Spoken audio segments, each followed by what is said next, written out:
देखिए दोस्तों, मैं एक लेबर श्रमिक की लिस्ट दिखा रहा हूँ। इनको लगातार हर एक योजना का पैसा मिलता है। जी हाँ, आप देख लीजिए। अगर आपको भी लेबर कार्ड की हर एक योजना का पैसा लेना है तो सरकार की आदेश आ गई है। सिर्फ दो काम अपने स्मार्टफोन से कर लो इससे, और फिर आपको भी इनकी तरह हर एक योजना का पैसा लेबर कार्ड की आएगा आपके बैंक खाते में।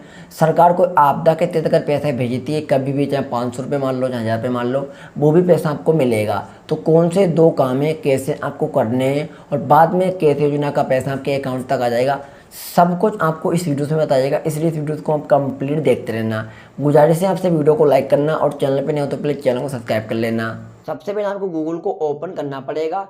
गूगल को ओपन करने के बाद यहाँ पर आपको दोस्तों लिखना पड़ेगा। देखिए देखिए, UPBOCW, यानी मैं उत्तर प्रदेश से निवासी हूँ तो मैं लिखता हूँ UPBOCW.in। अगर आप अन्य राज्य से रह रहे हो तो आप अपने स्टेट की वेबसाइट पर आराम से लेबर डिपार्टमेंट के पहुंच सकते हो। अब यहाँ पर आ जाना है। दो काम करने हैं, मैंने आपको शुरुआत में बताया, वही दो काम करो। इनकी तरह आपको भी हर एक योजना का पैसा मिलेगा। अब योजना का पैसा कैसे मिल पाएगा वो भी बताऊंगा। पहले दो काम कर लीजिए। दो काम मैंडेटरी हैं, क्योंकि ज़्यादा कुछ नहीं, दो तो काम मैंडेटरी है ही। तो अब यहाँ पे श्रमिक पर पहले क्लिक करिए। अब जो नीचे ऑप्शन आ रहा है नवीकरण की स्थिति, यहाँ पे क्लिक करिए। अब जैसे आप यहाँ पर क्लिक करोगे तो यहाँ पर आपको अपनी पंजीकरण संख्या देनी पड़ेगी।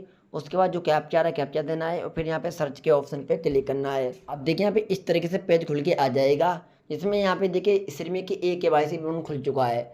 यानी आपको पहले श्रमिक की KYC विवरण कंप्लीट करना पड़ेगा। अब पहला काम तो यही है, जिसे हम लोग आधार सत्यापन बोलते हैं। जी हाँ, तो पहला काम करने के लिए यहाँ पे आधार नंबर आ गया है। अब जो OTP आ रहा है, सॉरी, पुनः OTP भेजे का जो ऑप्शन आ रहा है, इस पर आपको क्लिक करना है। यहाँ पे क्लिक करोगे तो आपके नंबर पर एक OTP आएगा, OTP यहाँ पे देना है। फिर प्रमाणित करे पर आपको क्लिक करना है, और उसके बाद यहाँ पर आपके सामने जो भी डाटा आपके आधार कार्ड में होगा, पूरा डाटा यहाँ पे आ जाएगा। आपका नाम, आपके पिताजी का नाम, आपका एड्रेस, ये सब कुछ आपका आ जाएगा। थोड़ा नीचे के लिए स्क्रॉल करना है। थोड़ा नीचे से जब स्क्रॉल करोगे तो यहाँ पे टिक लगाने के लिए आ जाएगा, इस पर टिक लगाना है। जो ऑप्शन आ रहा है आधार सत्यापन का, इसी आधार सत्यापन पर आपको क्लिक करना है। और उसके बाद देखिए यहाँ पे तो आधार नंबर सत्यापित हो गया है फाइनली। यानी एक काम आपका कंप्लीट हो गया। एक काम सभी को करना जरूरी है, एक काम बहुत जरूरी है। आप किसी भी दोस्तों डिस्ट्रिक्ट से, राज्य से रह रहे हो, ये काम जरूरी है, क्योंकि इस काम के बगैर आपका पूरा लेबर कार्ड एक्सपायर है। समझो लेबर कार्ड आपका बना ही नहीं है, अगर बना है फिर भी, तो ये काम एक हो गया काम। अब दूसरा काम क्या है वो भी देखिए। फिर आपको होम पेज पे चले आना है, यानी यहाँ पर फिर आपको पंजीकरण संख्या आपको अपनी देनी है।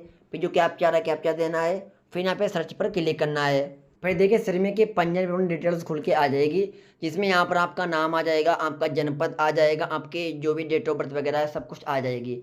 दूसरा काम दोस्तों है, आपको नवीकरण करना पड़ेगा। नवीकरण भी मैंडेटरी है। पहले तो यहाँ से दिख जाएगा कि आपका कब तक का लेबर का नवीकरण है। अब मैं जिनका दिखा रहा हूँ, देखिए इनकी तो एक्सपायरी डेट है, अगली तिथि है वो है 4/11/2025। आपको भी चेक कर लेना है कि आपका कब तक का है। अगर ऑलरेडी है आपका 25, 26 का, 27 का, 28 का, तो कोई दिक्कत ही नहीं है। अगर एक्सपायर हो चुका है, मतलब रिनोवल एक्सपायर हो चुका है, जैसे आपका जनवरी का था या फिर 22 तक का था, 23 तक का था, और अब एक्सपायर हो चुका है, तो रिनोवल करना जरूरी है। रिनोवल करने के लिए जो ऑप्शन आ रहा है नवीकरण करें, इस पर आपको क्लिक करना है। फिर यहाँ पे थोड़ा नीचे स्क्रॉल करोगे तो यहाँ पे इस तरीके से डिटेल्स खुल के आ जाएगी। आपका मोबाइल नंबर मिल जाएगा, बैंक खाता संख्या मिल जाएगी, IFSC कोड मिल जाएगा, बैंक नेम मिल जाएगा, ब्रांच नेम मिल जाएगा। ये सब कुछ जो लेबर कार्ड में होगा वो दिख जाएगा। अब जो यहाँ पे ऑप्शन दिखे नीचे आ रहा है, यहाँ पर नवीकरण की अवधि चुने, इसी पर क्लिक करना है। और यहाँ से आप लेबर कार्ड कब तक का रिन्यू करोगे, 1 साल के लिए करोगे, 2 साल के लिए करोगे, 3 साल के लिए करोगे। अब जिससे मुझे लेबर कार्ड के लिए, लेबर कार्ड को 3 साल के लिए रिन्यू करना है, तो मैंने 3 साल पर क्लिक कर दिया। अब देखिए लेबर कार्ड तो 3 साल सिलेक्ट हो गया यहाँ पे। अब देखिए यहाँ पर कितनी फीस कटेगी वो देख लीजिए। जो अगली तारीख है वो 4/11/2027 तक का रिन्यू हो जाएगा। इसमें टोटल फीस देनी पड़ेगी, जोड़ लीजिए, 20 ये 20 ये और 35 यह कटेगा, 20 यह कटेगा, यानी आप जोड़ सकते हो। अंशदान राशि है दोस्तों, वो आपको 20 रुपये 1 साल के लिए देनी पड़ती है। यानी 1 साल के लिए करोगे तो दोस्तों आपको पैसा देना पड़ेगा 20 रुपये। अब आप 3 साल के लिए करोगे तो 60 रुपये ये हो गया दोस्तों। और जो 35 रुपये है वो विलंब शुल्क देना पड़ता है, चाहे आप 1 साल के लिए करो और चाहे 3 साल के लिए करो, वो 35 रुपये अलग पड़ेगा। तो अगर 3 साल के लिए करोगे तो 60 रुपये हो गया, और 35 रुपये हो गया, तो 95 रुपये हो गया, यानी 95 रुपये हो गया। अगर आप दोस्तों 1 साल के लिए करोगे तो 20 ये हो गया और 35 ये हो गया, तो 55 हो गया। तो मैं आपसे कहना चाहूँगा आपको कुछ फ़ायदा हो जाएगा। आप 3 साल के लिए लगातार करो, 95 रुपये देना पड़ेगा, और 3 साल के लिए आपका लेबर कार्ड रिन्यू हो जाएगा आराम से। तो यहाँ पर आप क्या करो, अब जो ऑप्शन आ रहा है देखिए नवीकरण जमा करें, इस पर आपको क्लिक करना है। अब जैसे आप यहाँ पर क्लिक करोगे अब जो भी आपका मोबाइल नंबर लिंक है उस पर एक OTP सेंड किया जाएगा, वो OTP यहाँ पर आपको डाल लेना है। फिर यहाँ पे दोस्तों OTP पुष्टि करें, इस पर क्लिक करना है और कार्य प्रमाण पत्र अपलोड करना पड़ेगा, जिसे हम लोग स्वयं प्रमाण पत्र भी बोलते हैं। ये आपको वेबसाइट पे ही मिल जाएगा, डाउनलोड करके अपलोड कर लीजिए।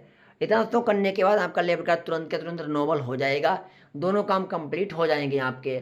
मेरा तो ऑलरेडी रिन्यू है, तो अभी दोस्तों मुझे करने की कोई भी ज़रूरत नहीं है। आपको इस तरीके से कर लेना है, यानी लेबर कार्ड को रिन्यूअल कर लेना है और उसका जो है आधार वेरीफाई कर लेना है।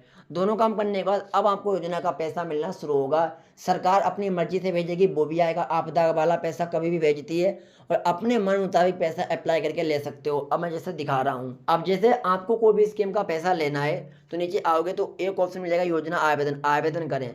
कोई भी योजना का तो पैसा ऐसे डायरेक्ट सरकार आपके खाते में नहीं भेजती है। आप जिस भी स्कीम के लिए पात्र होते हो उस स्कीम में ऑनलाइन करनी पड़ती है, चाहे वो संत रविदास प्रोत्साहन योजना हो, महात्मा गांधी पेंशन योजना हो, शौचालय योजना हो या कोई अन्य योजना हो। अब जिस स्कीम के लिए आप पात्र हो उसमें अप्लाई करो। अब जैसे यहाँ पर मंडल को सिलेक्ट करना पड़ेगा स्कीम में अप्लाई करने के लिए और फिर यहाँ पे योजना पर क्लिक करना है। अब ये 5 योजना में ऑनलाइन हो रही है, इन 5 योजना में अप्लाई कर सकते हो जिसमें भी पात्र हो। अब जैसे मान लो आपके परिवार में लड़की है जिनकी शादी फिक्स हो चुकी है, तो उनमें अप्लाई करके आप ले सकते हो 51,000 रुपये। अगर आपकी शादी हो चुकी है, आपके बच्चे हैं, उनको आप पढ़ा रहे हो, तो उन्हें पढ़ाने के लिए सरकार के द्वारा पैसा मिल रहा है, वो भी ले सकते हो। अब जो भी स्कीम में अप्लाई करना है उस पर क्लिक करना है। अब यहाँ पे आपको अपना आधार नंबर देना है, मोबाइल नंबर देना है और आवेदन पत्र खोले पर क्लिक करना है। OTP डालने के बाद और फार्म खुल जाएगा, आराम से तुम स्कीम में अप्लाई कर सकते हो।